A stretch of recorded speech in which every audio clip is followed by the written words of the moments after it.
અમે લોકો કોઈ સમાજના કોળી સમાજના કોઈને મેં દુઃખી કર્યા હોય, પણ કોઈ દુઃખી કરે ને તો અમે છોડતા નથી. કેમ આજે સમગ્ર ભાવનગરમાં જે અત્યાચારો કરતા ક્યાં વયા ગયા બધા? હવે કોઈ નથી દેખાતું. કેમ કે ખબર છે આ ભાઈ બેઠા કે તમે મજબૂત રહેજો. સમાજને કોઈ દુઃખી કરતા હોય ને તો અમને યાદ કરે. અમે કોઈ ન પાણીયા માણસો નથી. હેલો મિત્રો, નમસ્કાર. શા માટે ગુજરાતનો કોળી સમાજ એકજૂટ થઈ રહ્યો છે? શું ગુજરાતનો કોળી સમાજ કંઈક નવું કરવા જઈ રહ્યો છે? શા માટે કોળી સમાજ સરકારથી નારાજ છે? પ્રથમ વખત કોળી સમાજના દિગ્ગજ નેતા પુરુષોત્તમ સોલંકી છે, દક્ષિણ ગુજરાતના કોળી પટેલ જે સુરતી પટેલ છે, નવસારી વલસાડના જે પટેલો છે એ પણ કોળી સમાજમાંથી આવે છે. તો પ્રથમ વખત સૌરાષ્ટ્રના દિગ્ગજ પુરુષોત્તમભાઈ સોલંકી છે એ દક્ષિણ ગુજરાતના સુરતમાં જાય છે અને એક કાર્યક્રમમાં હાજરી આપે છે. અને એ કાર્યક્રમમાં મુખ્ય અતિથિ, મુખ્ય બેનર છે એ પુરુષોત્તમભાઈ સોલંકીનું હતું. અને કાર્યક્રમમાં જે ભીડ ઉમટી છે, જે દબદબો પુરુષોત્તમભાઈ સોલંકીનો સૌરાષ્ટ્રમાં હતો, એ દબદબો દક્ષિણ ગુજરાતમાં પણ જોવા મળી રહ્યો છે. શા માટે દક્ષિણ ગુજરાતના સુરતી કોળી પટેલ, વલસાડ અથવા નવસારીના કોળી પટેલ અને સૌરાષ્ટ્રના કોળી પટેલ છે પ્રથમ વખત એક મંચ પર દિગ્ગજ નેતાઓ જોવા મળ્યા છે? શું આ કઈ નવા જૂની થવા જઈ રહ્યું છે? અગાઉ સૌરાષ્ટ્રનો કોળી સમાજ અને ઉત્તર ગુજરાતના ઠાકોર સમાજમાંથી જ્ઞાનીબેન ઠાકોર, અમિત ચાવડા છે, ઘનશ્યામ રાજપરાની જે ઘટના બની હતી એને ન્યાય અપાવવા માટે એક મંચ પર છે એ જોવા મળ્યા હતા. તો ઉત્તર ગુજરાત, દક્ષિણ ગુજરાત, સૌરાષ્ટ્ર દરેક કોળી સમાજ છે એક મંચ પર જોવા મળી રહ્યો છે. ગુજરાતમાં સૌથી વધારે 38 થી 40% વસ્તી ધરાવતો સમાજ, સૌથી વધારે વોટિંગ ધરાવતો સમાજ જે વહેંચાયેલો હતો એ હવે એકજૂટ થઈ રહ્યો છે. અને શા માટે એકજૂટ થઈ રહ્યો છે? સૌરાષ્ટ્ર, દક્ષિણ ગુજરાત, ઉત્તર ગુજરાત સાથે દમણના સાંસદ પણ ગુજરાતમાં આવી કોળી સમાજના કાર્યક્રમમાં હાજરી આપી. અને ગુજરાતમાં જે કોળી સમાજ દબાઈ રહ્યો છે, જે રાજકીય રીતે એને સ્થાન મળી રહ્યું નથી, તો એવા દમણના અપક્ષ સાંસદ છે ઉમેશ પટેલ પણ સૌરાષ્ટ્રમાં કાર્યક્રમો કરી રહ્યા છે અને કોળી સમાજને એકજૂટ કરવા માટે મેદાન પર આવ્યા છે. તો દરેક દિશાના ગુજરાતના ખૂણે ખૂણેથી કોળી સમાજના આગેવાનો એકજૂટ થઈ રહ્યા છે. શું ગુજરાતમાં કઈ નવા જૂની થવા જઈ રહ્યું છે કે ગુજરાતનો સૌથી મોટો વોટ બેંક ધરાવતો સમાજ છે એકજૂટ થઈ રહ્યો છે? અને સાથે આજે ગુજરાતના મુખ્યમંત્રી ભૂપેન્દ્ર પટેલને દિલ્હીમાંથી તેડું આવ્યું છે. શું ગુજરાતમાં નવા જૂની થવા જઈ રહ્યું છે? શું મંત્રીમંડળમાં ફેરફાર થવાનો છે કે પછી ભૂપેન્દ્રભાઈ પટેલનો આ દિલ્હીનો છેલ્લો ધક્કો છે? તો દરેક વાત પર આજના વિડીયોમાં વિગતે ચર્ચા કરવી છે. અમારી ચેનલમાં ભારતમાં અને ગુજરાતમાં જે બી ઘટનાઓ ઘટતી હોય છે તેને સરળ ભાષામાં સમજાવતો હોય છે. આવા નવા વિડીયો જોવા માટે અમારી ચેનલને તમે સબસ્ક્રાઇબ કરી શકો છો. તમારું એક સબસ્ક્રાઇબ કરવું, તમારી એક લાઇક કરવી, તમારી એક સરસ મજાની કમેન્ટ કરવી, જેનાથી અમને આવા નવા વિડીયો બનાવવા માટે પ્રોત્સાહન મળતું હોય છે. વિડીયોની શરૂઆત કરીએ. ઘણા લાંબા સમય બાદ છે પુરુષોત્તમભાઈ સોલંકી છે તેના દીકરાના જન્મદિવસના દિવસે એક્ટિવ થતા છે એ જોવા મળ્યા. એ બાદ બીજો કાર્યક્રમ સુરતમાં જે કોળી પટેલ છે, વલસાડ, નવસારી જે કોળી પટેલનો વિસ્તાર છે એ વિસ્તારના આગેવાનો છે, મોટા ગજાના નેતાઓ છે, એ લોકો એકજૂટ થઈ અને પુરુષોત્તમભાઈ સોલંકી જેનો દબદબો સૌરાષ્ટ્રમાં છે, તો એવા પુરુષોત્તમભાઈ સોલંકી, હીરાભાઈ સોલંકી, દિવ્યેશભાઈ સોલંકી એવા દિગ્ગજ નેતાઓને છે આમંત્રણ આપીને એના જ બેનર નીચે, એના જ નામ નીચે છે કાર્યક્રમ સુરતમાં છે પ્રથમ વખત દક્ષિણ ગુજરાતના કોળી સમાજના આગેવાનો અને સૌરાષ્ટ્રના કોળી સમાજના નેતા અને આગેવાનો છે એક મંચ પર જોવા મળ્યા. પ્રથમ વખત પુરુષોત્તમભાઈ સોલંકીનો છે. સુરતમાં કાર્યક્રમ થતો હોય છે પરંતુ સૌરાષ્ટ્રના જે કોળી સમાજના કાર્યક્રમો છે તેમાં ભાગ લેતા હોય છે. પરંતુ પ્રથમ વખત જે દક્ષિણ ગુજરાતનો કોળી સમાજ છે, સુરતી કોળી પટેલ છે, એ કાર્યક્રમમાં પુરુષોત્તમભાઈ સોલંકી છે એ મુખ્ય મહેમાન તરીકે છે એ જાય છે. સાથે હીરાભાઈ સોલંકી, સાથે તેનો દીકરો દિવ્યેશ સોલંકીની પણ આ કાર્યક્રમમાં છે એ હાજરી. અને હાજરી શું કહી જાય છે? હાલ હીરાભાઈ સોલંકી, પુરુષોત્તમભાઈ સોલંકી છે ફૂલ એક્ટિવ છે એ જોવા મળી રહ્યા છે. સતત કાર્યક્રમો કરી રહ્યા છે અને કોળી સમાજને એકજૂટ કરી રહ્યા છે. જેનો દબદબો સૌરાષ્ટ્ર, ભાવનગર, અમરેલી વિસ્તારમાં હતો, એ પુરુષોત્તમભાઈ સોલંકી દક્ષિણ ગુજરાતના કોળી સમાજને પણ એકજૂટ કરી સૌરાષ્ટ્ર, દક્ષિણ ગુજરાત, ઉત્તર ગુજરાત એ દરેક કોળી સમાજ, ઠાકોર સમાજ એક થાય તો જ સમાજનો છે ઉદ્ધાર થશે, ગરીબી જશે, શિક્ષણ છે એ વધશે વ્યસનો જશે, કુરિવાજો જશે, આવા સામાજિક મુદ્દાઓને લઈને કાર્યક્રમ કરી રહ્યા છે અને ખૂબ જ સફળતા મળી રહી છે. અને અગાઉ દક્ષિણ ગુજરાતમાં એવી પણ નારાજગી જે સુરતની 84 વિધાનસભામાં આ છેલ્લી વિધાનસભા 2022માં છે, ઝંખનાબેન પટેલની ટિકિટ છે કાપવામાં આવી. આ 84 વિધાનસભા છે જ્યાં 1 લાખ આસપાસ કોળી પટેલનું મતદાન છે અને ત્યાંથી કોળી સમાજના ઝંખનાબેન પટેલની ટિકિટ છે કાપી લેવામાં આવી અને જે 2-5 હજાર મતો ધરાવતા વ્યક્તિને છે ટિકિટ આપવામાં આવી. ખૂબ જ નારાજ થયેલ દક્ષિણ ગુજરાત સુરતનો કોળી સમાજ હવે પરસોત્તમભાઈ સોલંકીને છે સુરત અને દક્ષિણ ગુજરાતના પ્રવાસ છે એ કરાવી રહ્યા છે. આ શું મેસેજ આપવા માંગે છે? શું આજે અન્યાય દક્ષિણ ગુજરાતના કોળી સમાજ સાથે થઈ રહ્યો છે? નવસારી બેઠક, લોકસભાની બેઠક, ત્યાં પણ કોળી સમાજનું જંગી વોટિંગ છે, છતાં પણ કોળી સમાજને છે ત્યાં સીટ મળતી નથી. એવી ઘણી બધી સીટો છે. પરંતુ આ કાર્યક્રમમાં આજે હીરાભાઈ સોલંકી અને પરસોત્તમભાઈ સોલંકી જે ભાષણ આપ્યું છે, સમાજને જે મેસેજ આપ્યો છે, એના અમુક અંશો તમે સાંભળો. મારો ભાઈ આરકે અહીંયાની બધી માહિતીઓ મને આપતા હોય, પણ હું આરકેભાઈને એક જ કહું કે તમે મજબૂત રહેજો. સમાજને કોઈ દુઃખી કરતા હોય ને તો અમને યાદ કરજો. અમે કોઈ ન પાણિયા માણસો નથી. બોમ્બેમાં સમગ્ર કોળી સમાજને અમે લોકો એકત્રિત કરતા, પણ ન સંજોગે મારે ગુજરાતમાં આવવું પડ્યું. અને સમાજને હું હંમેશા એક જ વાત કહું, કોઈ મારે આગળ ભાવનગર બંગલે આવે ને તો બિચારા રડતા આવતા, ત્યાંનું એ લોકોને બેઠાડી ચા પાણી પીવડાવી અને હું એક જ કહું કે તમને માર્યા ને, હવે તમે એને મારો અને પછી મારે આગળ આવજો. પછી તમને જે મદદ જોતો હોય ને એ આ પરસોત્તમ સોલંકી કરશે. કેમ આજે સમગ્ર ભાવનગરમાં જે અત્યાચારો કરતા ક્યાં વયા ગયા બધા? હવે કોઈ નથી દેખાતું, કેમ કે ખબર છે આ ભાઈ બેઠા છે અને મારો સમાજ બહુ બોળી સંખ્યામાં. મારા સમાજને કોઈ ગરીબને ખરાબ કરે ને એ અમે લોકો નહીં સહન કરીએ. અમારો ભાઈ હીરાલાલ જાફરાબાદ રાજુલાના જે આપણા સમાજના દુઃખી થતા, આ હીરાલાલ 5 વાર જીત્યા. કેમ કે સમાજ, આપણો સમાજ હીરાલાલને બહુ માને છે, જે મને ભાવનગરમાં બધા માને છે, પણ હીરાલાલ મારો ભાઈ છે. ઘણા કે પણ હું જે માનું છું માનું છું. એને કોઈ દુઃખી કરે ને તો હું,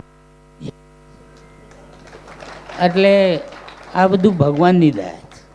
અમે કાંઈ નથી કરી શકવાનું, પણ જે ભગવાને કીધું જ ને એ રીતે અમે કરી રહ્યા છીએ. અમે લોકો કોઈ સમાજના, કોળી સમાજના કોઈને મેં દુઃખી કર્યા હોય નથી કરતા, પણ કોઈ દુઃખી કરે ને તો અમે છોડતાય નથી.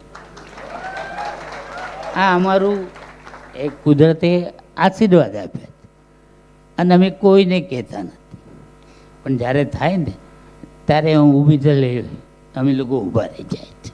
અમને દુઃખ થાય, અમને અમારા મા બાપની સેવા કરવાની તક નથી મળી ને અમને બહુ દુઃખ થાય છે. મિત્રો, સમાજમાં અમે જ્યાં જ્યાં જઈએ ત્યારે આ વાત કરીએ છીએ. મારો મોટો ભાઈ મારા બાપ સમાન છે. મારા ઘરમાં આ સંયુક્ત પરિવારમાં રહેવાનું આ બહુ મોટું પુણ્ય મળતું હોય છે. જે સંયુક્ત પરિવારમાં રહ્યો છો,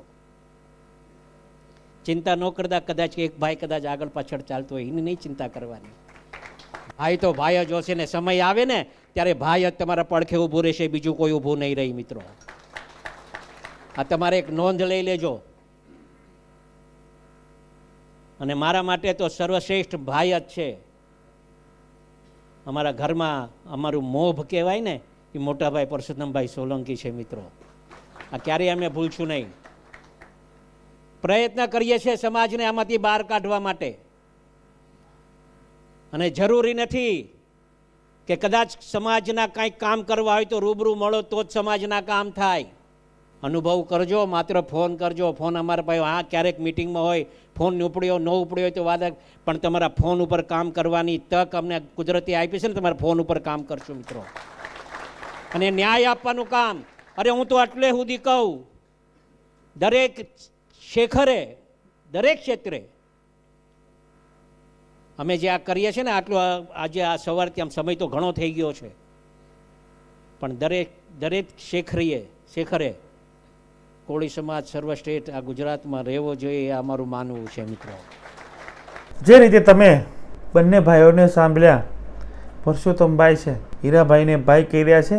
ઘણી વખત ઇલેક્શન સમયે છે એવા મેસેજો છે એ વાયરલ થતા હોય છે કે પરસોત્તમભાઈને હીરાભાઈને સણ બનાવું છે, પરંતુ બંને એક મંચ પર અમે બંને સાથે છીએ. સમાજ માટે જે પણ કરવું પડે એ કરવા માટે અમે તૈયાર છીએ. ઘણી બધી વાતો કરી છે જે તમે સાંભળી છે. અને અગાઉની પણ મારે વાત કરવી છે. જ્યારે ઘનશ્યામ રાજપરાની ઘટના બની વિશ્યામાં, એ સમયે ઉત્તર ગુજરાત ઠાકોર સમાજના જ્ઞાનીબેન ઠાકોર, અમિત ચાવડા જેવા ઠાકોર સમાજના દિગ્ગજ મોટા ગજાના નેતાઓ અને સૌરાષ્ટ્ર કોળી સમાજના આગેવાનો છે એક મંચ પર જોવા મળ્યા હતા. ત્યારે પણ આપણે વિડીયો બનાવ્યો હતો, એનું કવરેજ છે આપણે કર્યું છે, તમે ચેનલ ચેક કરી શકો છો. તો ઉત્તર ગુજરાત, સૌરાષ્ટ્ર, દક્ષિણ ગુજરાત, સૌરાષ્ટ્ર, દરેક ગુજરાતના ખૂણે ખૂણેથી કોળી સમાજ છે એક મંચ પર આવી રહ્યો છે. અને હવે તો દમણમાંથી પણ, દમણના અપક્ષના સાંસદ જે કોળી સમાજમાંથી આવે છે ઉમેશ પટેલ, એને પણ હુંકાર કર્યો છે કે આટલી વસ્તી ગુજરાતમાં કોળી સમાજની હોવા છતાં ગુજરાતમાં અત્યાર સુધી છે એ કોળી ઠાકોર સમાજનો ભારતીય જનતા પાર્ટીના શાસનમાં છે, મુખ્યમંત્રી છે એ બન્યો નથી. 38 થી 40% ગુજરાતમાં કોળી ઠાકોર સમાજની વસ્તી, આંકડામાં કહીએ તો 2.5 કરોડ આસપાસની વસ્તી આ સમાજની, 1 કરોડથી વધારે જંગી મતદાન અને 80 થી 90 સીટો પર પ્રભુત્વ. પરંતુ જે ઉમેશ પટેલે કહ્યું છે કે એકજૂટ નથી, એકતા નથી, તો એ ઉમેશ પટેલે પણ જે ગુજરાતના કોળી સમાજ માટે વાતચીત કરી, વાંકાનેરના વિદ્યાર્થીના ઇનામ વિતરણના કાર્યક્રમમાં દમણના સાંસદ છે એ છેક વાંકાનેર છે એ કોળી સમાજના કાર્યક્રમમાં હાજરી આપે છે. અને શું કહે છે સાંભળો. સમાજનો દીકરો હોય એમ એને શું છે? જો હું પહેલાથી જ એક વાત કહેતો આવ્યો છું, હું મારા દમણમાં 21 વર્ષની ઉંમરે કોળી સમાજનો ઉપપ્રમુખ બન્યો હતો. આજે પણ એ સમાજને લીડ કરી રહ્યો છું. આજે હું અગર એમપી બન્યો છું તો એ માત્ર કોળી સમાજના કારણે જ બન્યો છું, તે પણ ઇન્ડિપેન્ડન્ટ. ત્યાં દમણમાં તો કોળી સમાજનું બહુ ઘણું વર્ચસ્વ છે. મારી આગળ ભારતના 15 વર્ષ સુધી સાંસદ રહ્યા, એ બી આપણા કોળી પટેલ જ હતા. એમના આગળ 10 વર્ષ કોંગ્રેસના સાંસદ રહ્યા, એ પણ આપણા કોળી સમાજના જ હતા. ને હાલમાં પણ હું પણ કોળી સમાજનો છું. મારું પહેલાથી જ એક વાત કહેવાની છે ને માનવાનું છે. મેં ઘણી વખત જોયો કે આ પાર્ટીઓના ચક્કરમાં માણસો સમાજ વેરવિખેર થાય. મેં તે દિવસે બી આ લોકોને કીધું, આજે બી તમને કહું કે જો આ પ્રાંતમાં અહીંયા 5 પાર્ટી હોય તો બધામાં રહેવું, બધી પાર્ટીમાં જોડાવો, પણ એ પાર્ટીનો ઉપયોગ આપણા સમાજના વિકાસ માટે કરો.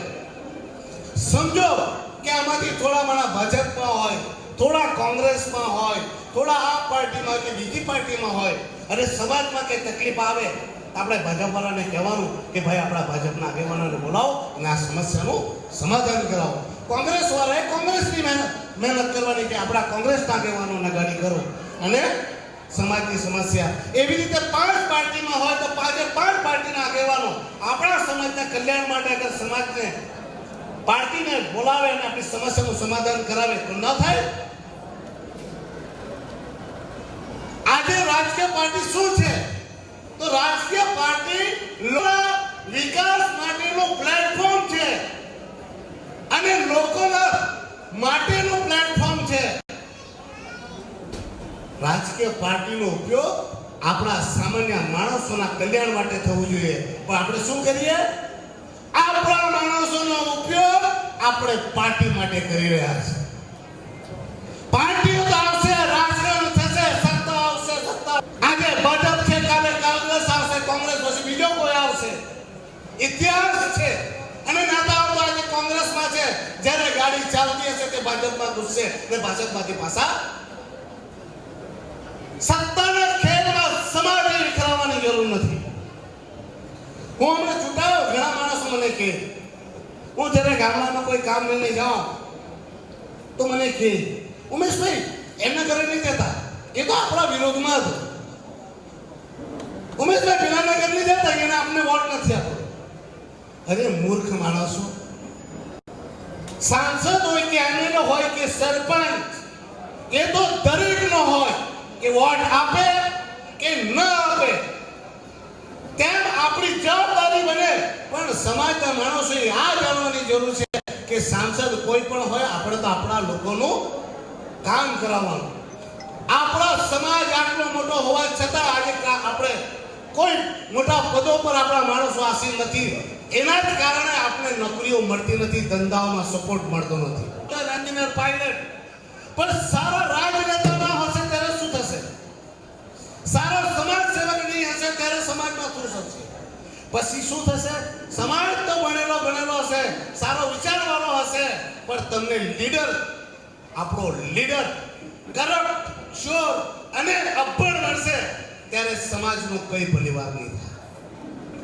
આજે હું આવ્યો, હું સરપ્રાઈઝ હતો.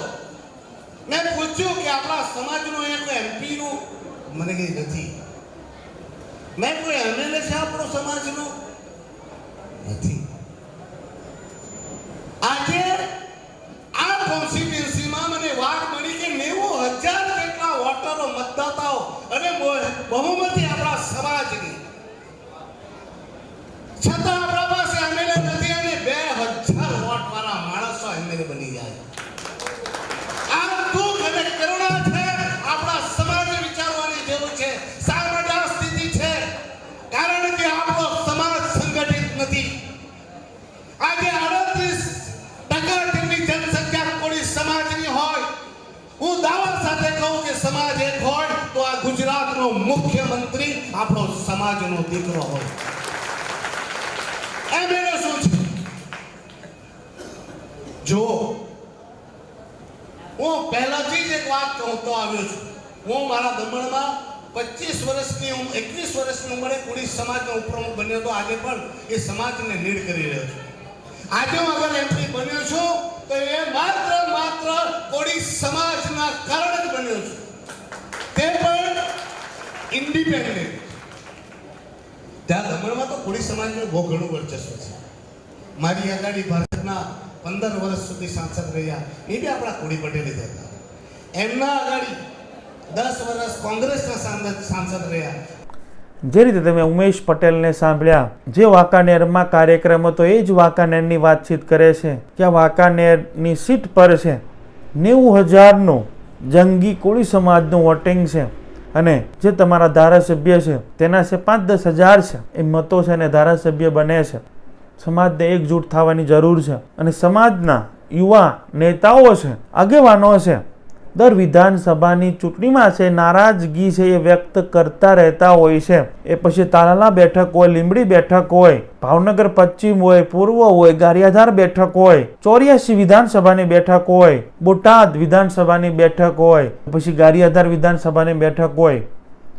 આ દરેક સીટો પર આવી ઘણી બધી હજુ પણ સીટો છે જ્યાં કોળી સમાજનું પ્રભુત્વ છે. સૌથી વધારે મતદાન કોળી સમાજનું છે, છતાં પણ બંને પાર્ટીમાંથી છે એ કોળી સમાજને ટિકિટ આપવામાં આવતી નથી. તો આજે સમાજની પીડા છે. જો તમે એકજૂટ નહીં થાઓ તો કોઈ પાર્ટી તમને છે એ કશું આપવાની નથી. તમારી એકતા જ એની માટે છે. એ તમને જે સીટો પર અન્યાય થઈ રહ્યો છે એ સીટો પર છે એને છે ના છૂટકે છે એ સીટો આપવી પડશે. કેમ કે તમે એકજૂટ હશો તો એને સીટ પર આપણા સમાજના કોઈ ઉમેદવારને ટિકિટ આપવી પડશે, પરંતુ આ પાર્ટીઓ છે એ જ સમાજને છે એ વેરવિખેર કરે છે, પરંતુ આપણે એકજૂટ રહેવાની જરૂર છે.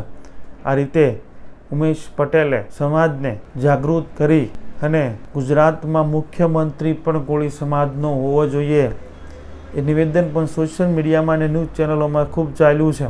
સાથે તાજેતરમાં ભૂપેન્દ્રભાઈ પટેલ છે તેને દિલ્હીથી તેડું આવ્યું છે. આજે જ તે દિલ્હી છે ગયા છે. હવે જોવાનું રહેશે કે પ્રદેશ પ્રમુખની નિમણૂક થવા જઈ રહી છે, મંત્રીમંડળમાં ફેરફાર થવા જઈ રહ્યો છે કે પછી ગુજરાતના મુખ્યમંત્રી ભૂપેન્દ્ર પટેલનો છેલ્લો ધક્કો છે કે મુખ્યમંત્રી પણ હવે બદલાવા જઈ રહ્યા છે. ભૂપેન્દ્ર પટેલની પીએમ નરેન્દ્ર મોદી સાથે મુલાકાત થવાના સમાચાર છે એ મળી રહ્યા છે. જોવાનું રહેશે શું ગુજરાતના રાજકારણમાં નવા જૂની છે થવાનું છે. આ દરેક વાત પર તમારું શું કહેવું છે, તમારા વિચારો છે જરૂર કમેન્ટ બોક્સમાં છે રજૂ કરજો. અમારી ચેનલમાં ભારતમાં અને ગુજરાતમાં જે બી ઘટનાઓ ઘટતી હોય છે તેને સરળ ભાષામાં સમજાવતા હોય છે. આવા નવા વિડીયો જોવા માટે અમારી ચેનલને તમે સબસ્ક્રાઇબ કરી શકો છો. તમારું એક સબસ્ક્રાઇબ કરવું, તમારે એક લાઇક કરવી, તમારે એક સરસ મજાની કમેન્ટ કરવી, જેનાથી અમને આવા વિડીયો બનાવવા માટે પ્રોત્સાહન મળતું હોય છે. Thank you. નેક્સ્ટ વિડીયોમાં મળીએ.